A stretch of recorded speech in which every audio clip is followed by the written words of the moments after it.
કયો દિવસ ધન્ય. તુકારામ મહારાજને આજે આપણે યાદ કરીએ છીએ. આજે તુકા બીજ છે મહારાષ્ટ્રમાં.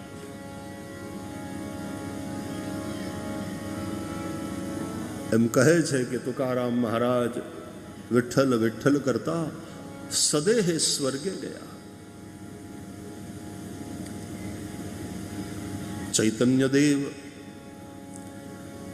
મહારાષ્ટ્રના તુકારામ મહારાજ અને મેવાડની મીરા ભગવાનના સ્વરૂપમાં વિલીન થઈ. હરિબોલ હરિબોલ હરિબોલ કરતા ચૈતન્ય જગન્નાથમાં મળી ગયા. तुकाराम महाराज કીધેલું કે આ દિવસે વૈકુંઠ मला जायचं आहे, तुम्ही सगळे या, आपण कीर्तन करू. देवाचा विमान येणार आहे.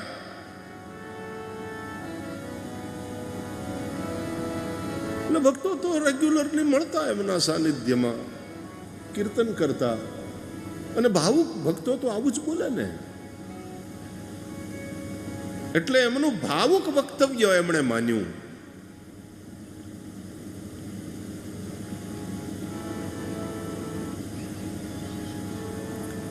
અને તે દિવસનું તુકારામનું કીર્તન એ અદ્વિતીય હતું. મહારાષ્ટ્રની પરંપરા પ્રમાણે ઉભા ઉભા હાથમાં કરતાલ, એક એક તારો, અને તુકારામ બુઆ વિઠ્ઠલ વિઠ્ઠલ વિઠ્ઠલ કરતા કીર્તનમાં ડૂબ્યા. અને ત્યાં બેઠેલા બધા જ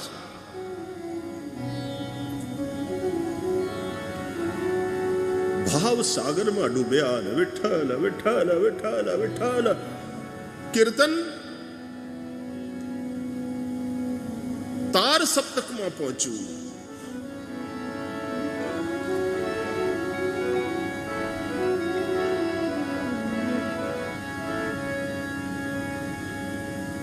આટલા બધા લોકો કીર્તન કરતા હતા. કેટલાકને દેહભાન આવ્યું કે કીર્તન ક્યારનું ચાલે છે, તાર સપ્તકમાં કેમ તુકારામ બુઆ જે કેમ નથી બોલાવતા? બહુ લાંબુ ખેંચાણું. અને પછી એકાદ બે આંખ ખોલીને જોયું, તો તુકારામ નહોતા. आम्ही जातो आमच्या गावा, आमच्या सर्वांना राम राम करीन तुकाराम એમ કહે છે કે સદેહ વિમાનમાં બેસીને સ્વર્ગે ગયા.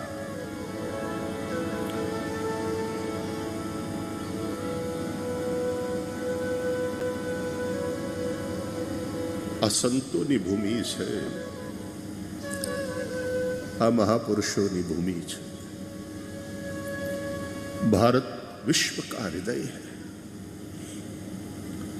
તો તુકા બીજ છે.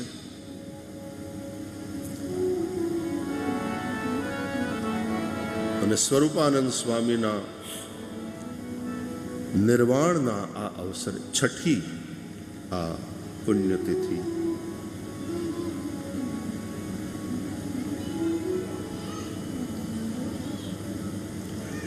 ભક્તિ ભક્ત ભગવંત ગુરુ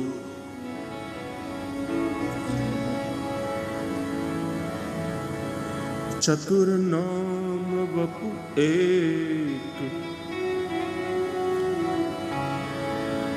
इनके पद वंदन किए नासे विघ्न अनेक. भक्ति भक्त भगवंत गुरु चतुर नाम वपु एक. આ શબ્દ ચાર છે, આ નામ ચાર છે. એક જ શરીરના જેમ ચાર નામ હોય એમ એક જ તત્વને ચાર નામથી આપણે ઓળખીએ. ભક્તિ, ભક્ત, ભગવંત, ગુરુ, चतुर नाम वपु एक, इनके पद वंदन किए नासे विघ्न अनेक. भक्ति भक्त भगवंत गुरु चतुर नाम वपु एक, इनके पद वंदन किए नासे विघ्न अनेक.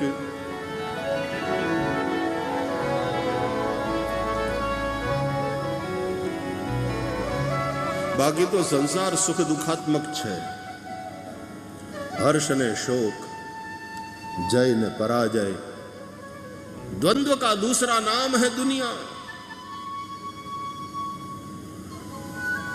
પણ શ્રીમદ ભાગવતમાં ભગવાન કપિલ સાંખ્ય યોગના આચાર્ય મા દેવહૂતિને ઉપદેશ કરતા કહે છે એમ, અત્યંતો પરતિર્યત્ર દુઃખસ્ય ચ સુખસ્ય ચ. જ્યાં સુખ અને દુઃખ એ બંનેનો આત્યંતિક અભાવ, માં એને આનંદ કહે છે.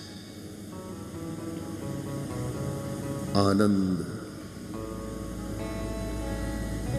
આનંદ શબ્દ બહુ મહત્વનો છે. આપણે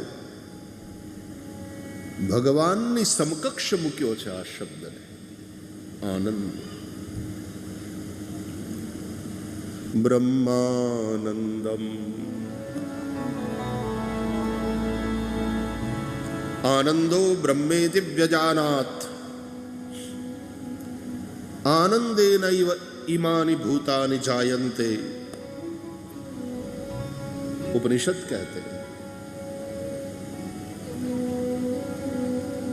आनंद ब्रह्म. संसार એટલે સુખ દુઃખ, હર્ષ શોક, જય પરાજય, લાભાલાભ. પણ એ બધા જ દ્વંદ્વોનો જ્યાં આત્યંતિક અભાવ, અત્યંતો પરતિર્યત્ર દુઃખસ્ય ચ સુખસ્ય ચ. બધા જ પ્રકારના દ્વંદ્વોનો જ્યાં આત્યંતિક અભાવ, એ સ્થિતિને આનંદ કહે. એ બ્રહ્મ છે. એ બ્રહ્મની સાથે એકતા પામેલો સદગુરુ એ આનંદમય થાય છે. બ્રહ્માનંદમ.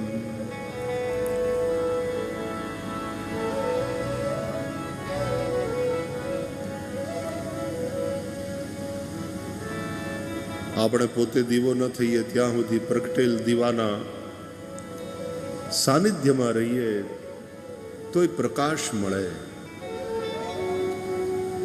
ઉર્જા આપણને પ્રાપ્ત થાય. સદગુરુ એટલે એવો પ્રકટ દીવો. બ્રહ્માનંદમ પરમ સુખદમ केवलम ज्ञानमूर्तिम द्वंद्वातीतम, हर प्रकार के द्वंद्व से अतीत जो हो गया,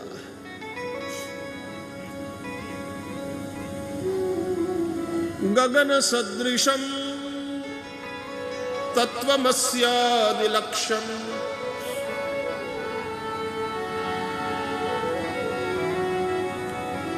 एकम नित्यम विमलम अचलम, विमलम अचलम सर्वदेश साक्षी भूतम भावातीतम त्रिगुण रहितम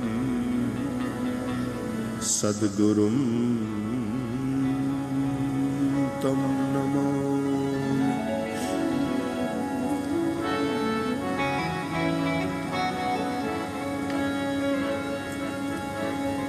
एवा सद्गुरुने नमन।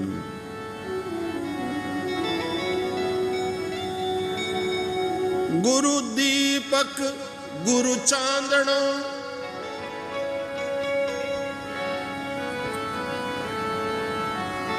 गुरु दीपक है,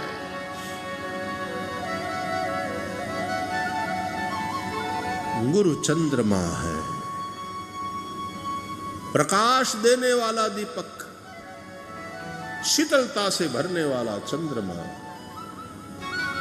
और वैसे कोटि कोटि सूर्यों का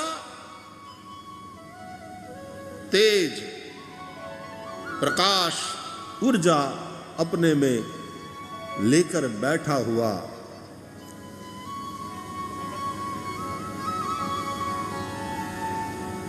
प्रकाश प्रकाश प्रकाश। गुरु એટલે પ્રકાશ।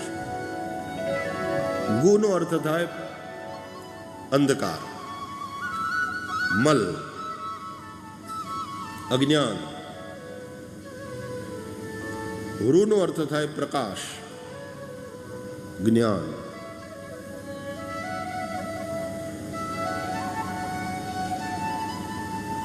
गुकारोस्त्वन्धकारोस्तिरुकारस्तन्निरोधकः, अंधकार निरोधित्वात् गुरुरित्यभिधीयते। अपना अज्ञान अंधकार ने पोताना ज्ञान प्रकाश द्वारा जे दूर करे छे ए गुरु। गुरु शब्द बहु भारे छे, वजनदार छे। गुरु शब्दनो एक अर्थ ज छे जे भारी छे, जे वजनदार छे। गुरु वो हल्का नहीं है, वो गुरु है।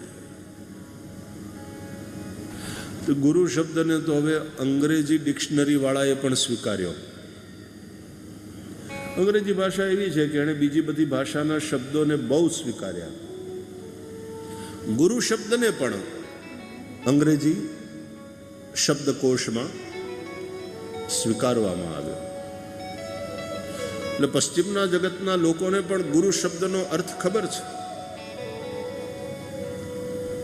ગુરુ અને જેમ પ્રારંભમાં અહીંયાથી કહેવાયું એમ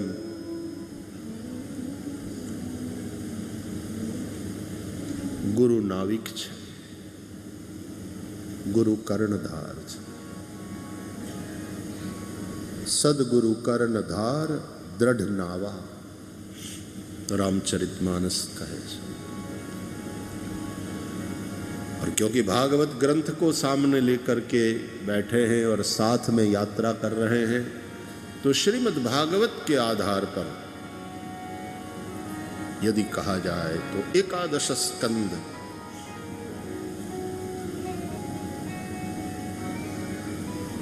नृदेह माद्यम सुलभम सुदुर्लभम प्लवम सुकल्पम गुरु कर्णधारम मयानुकूलेन नभस्वतेरितम पुमान भवाब्धिम न तरेत् स आत्महा। स आत्महा ये आत्महत्यारो छे। जहर खाईने मरी जाए ये ज आत्महत्या, पानी में डूबी जाए मरी जाए ये ज आत्महत्या, रेलना पाटा पर हुई जाए माथेथी ट्रेन वही जाए और कपाई जाए ये ज आत्महत्या, बिल्डिंग ना 15मा माळे थी नीचे पड़तू मूके और प्राण छोड़े ये आत्महत्या। एवी आपणी साधारण समझ है। श्रीमद् भागवत आत्महत्या किसको कहता है? बोले जिसको मानव शरीर प्राप्त हुआ है, नृदेह माध्यम,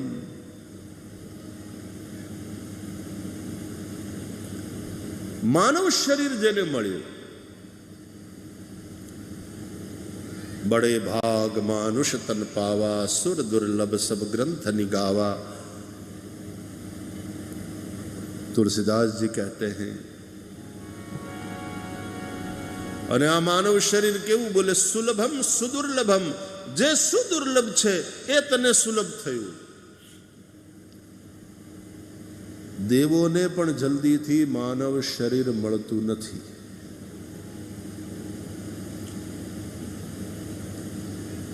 દેવો સ્વર્ગમાં ગયા પછી મોજ તો કરે છે, પણ અમર થઈને ફસાણા છે. હવે ત્યાંથી નીકળાતું નથી.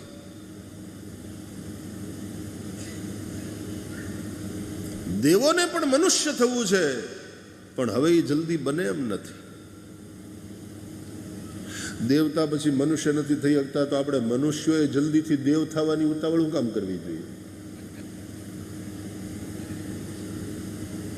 માણસ છે એ માણસ થાય ને, હું માનવી માનવ થાવ તો ઘણું. મનુષ્યતા એની પ્રગટ થાય, એમાં જીવનની સાર્થકતા છે. આ જીવનની સાર્થકતા છે.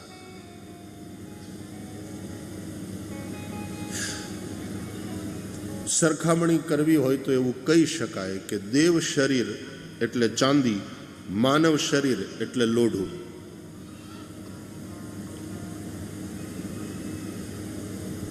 સો કિલો ચાંદી હોય ને 100 કિલો લોઢું હોય, એ બેમાં કિંમત કોની વધારે? ચાંદીની. એમાં હમણાં તો ચાંદી સોનાના ભાવ જે આમ આકાશને અડવા માંડ્યા, તો દેવ શરીર ચાંદી જેવું હોય ને માનવ શરીર લોઢા જેવું હોય, અને કોઈને કહેવામાં આવે કે તમે બેમાંથી શું પસંદ કરશો, તો બધા ચાંદી જ પસંદ કરે, દેવ થવાનું પસંદ. અને દેવનું મહત્વ છે, દેવ પૂજનીય છે, દેવોની પાસે વિશેષ શક્તિ છે, એમાં કોઈ શંકા નહીં. દેવાધીન જગત સર્વમ.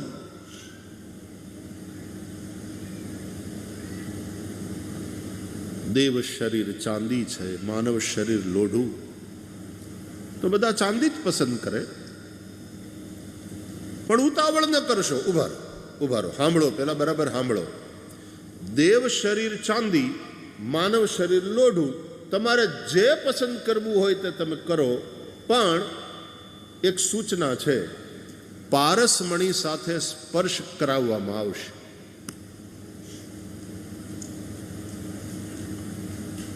હવે શું થવાનું પસંદ કરશો?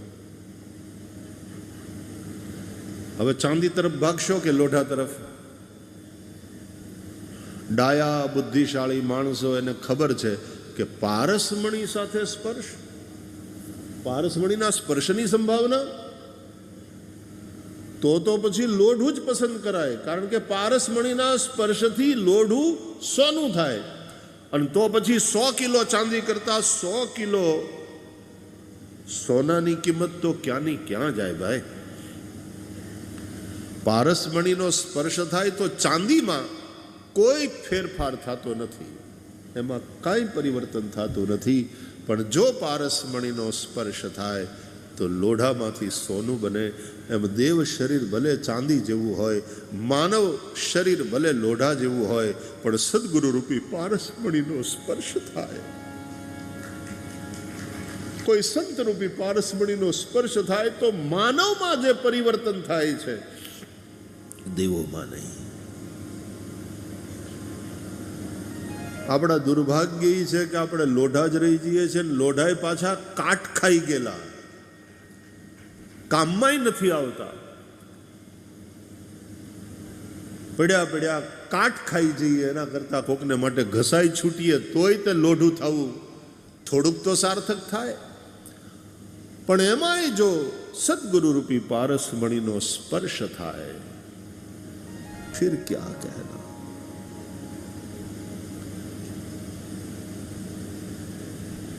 તુલસીદાસજી એટલા માટે લખે છે, પારસ પરસ કુધાત સુહાય.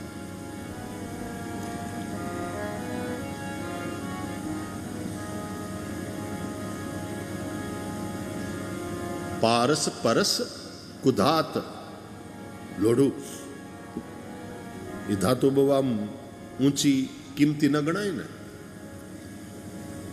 પણ પારસમણીના સ્પર્શથી જેમ લોઢું સોનું બની જાય,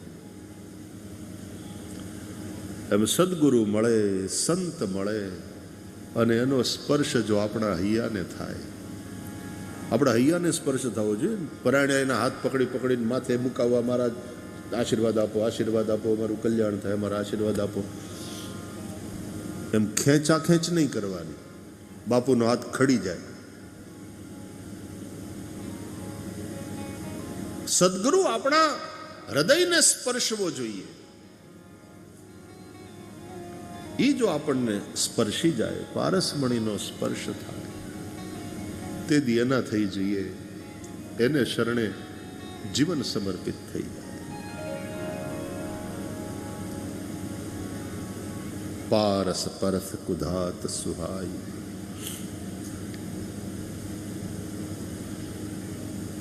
સંતોએ તો ત્યાં સુધી કહ્યું તુલસીદાસજીને કે નહીં નહીં નહીં, આ પારસમણીની ઉપમા તમે આપી એ બરાબર નહીં. કેમ? તો કે પારસમણી તો લોઢાને કંચન કરે, પણ સદગુરુ તો સામેવાળાને સદગુરુ બનાવે, પોતાનું રૂપ આપી દે. पारस मणि अरु संत में बड़ो अंतरो जान, वो लोहा कंचन करे और ये करे आप समान. लोढ़न तलवार होय અને પારસમણીનો સ્પર્શ થાય તો એ હોનન થઈ જાય. પણ માર ધાર આકાર આ ત્રણ વસ્તુ ન બદલાય. काटने का जो उसका स्वभाव है, उसकी धार है, उसका जो आकार है, वो थोड़ी ना चेंज होता है. पण साधु पुरुष तो स्वभाव बदली नाखे. अरे आकृति बदलाई जाए वाला, एक सौम्यता धारण करी ले आकृति. अहिया कई चांदलो कर्यो होय, पछी गळामां माळा के कंठी आवी गई होय, हाथ में बेरखो रमतो होय, आकृति बदलाई जाए, एनो स्वभाव बदलाई जाए.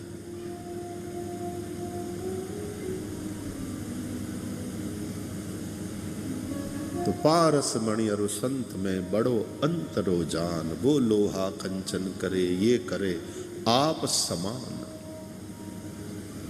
अपना शास्त्रों में संतों ने सदगुरु नो बहु महिमा गावामां આવ્યો.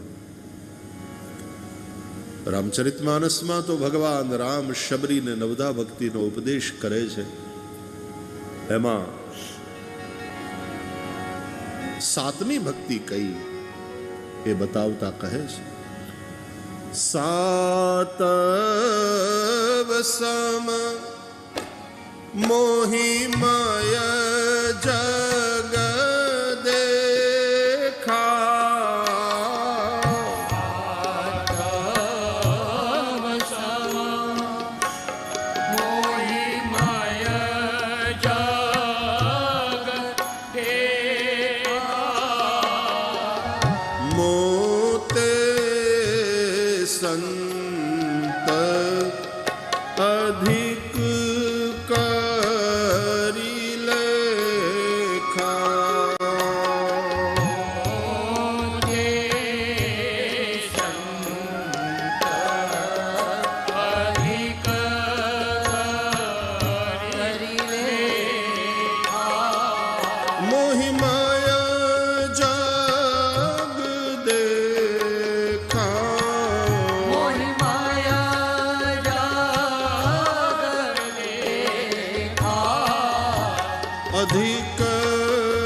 शबरी जी सातवीं भक्ति कौन सी? बोले मेरे मैं सृष्टि को देखना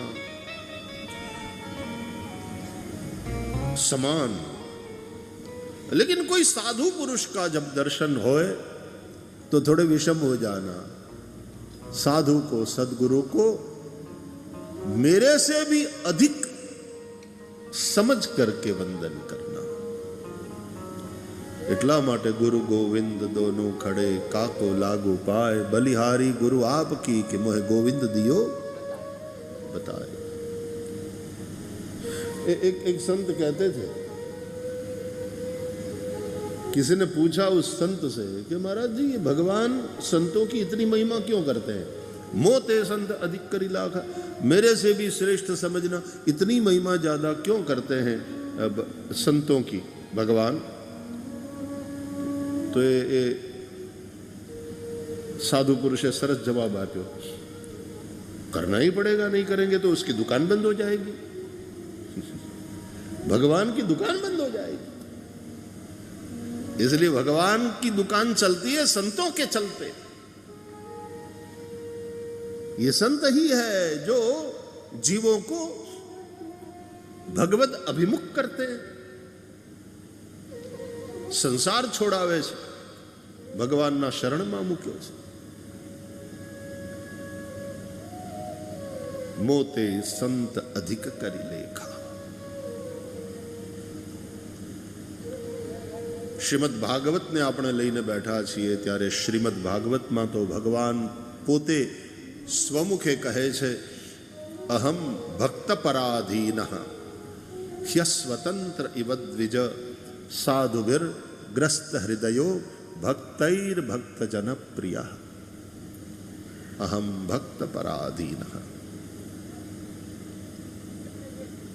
નારદજીને કહે છે ભગવાન, હું મારા ભક્તોને આધીન છું। નારદ લોકોને એમ થાય છે કે ઈશ્વર તો સ્વાધીન, સર્વતંત્ર, સ્વતંત્ર અને કહેવાય પણ છે કર્તુમ અકર્તુમ અન્યથા કર્તુમ સમર્થ પરમેશ્વર। વાત સાચી, પણ મારા ભક્તની આગળ જ્યારે હું હોઉં તો હું મારા ભક્તને આધીન છું। ભક્તાધીન ભગવાન એ કેવી રીતે બને? પ્રેમને કારણે। બાળક નાનું હોય, ધાવણું હોય, 2-2.5 વર્ષનું હોય, અણહમજુ હોય, એની ચિંતા માં કરે, એને છોડીને માં ક્યાંય જઈ ન શકે। એ બાળક જાગી જાય ને રડવા માંડે તો માં બધાય કામ છોડીને દોડીને બાળક પાસે આવે। પોતાના પતિ માટે એને બહુ પ્રેમ હોય ને પતિની સેવામાં હોય, પતિના અંકમાં હોય, પણ એ સમયે જો બાળક જાગી ગયું તો બધું જ છોડીને પોતાના ધણીને છોડી દે અને બાળકની પાસે એ માતા જતી રહે। બાળકનું રુદન એ માને પરાધીન કરી નાખે છે અને એ પરાધીનતા માને બહુ વાલી લાગે છે। માને એ પરાધીનતા એની કોઈ શિકાયત નથી। માને પોતાના બાળક માટે ઉજાગરા કરવામાં એક માને આનંદ આવે છે। માને પરાધીનતા ગમે છે। એમ ભક્ત પ્રત્યેની પરાધીનતા પ્રભુને પ્રસન્ન કરે છે। ભગવાન બંધા યશોદાના દામણાથી કૃષ્ણ બંધાયા, દામોદર લીલા છે શ્રીમદ ભાગવતમાં, એ આ જ વાતનો સંદેશ છે।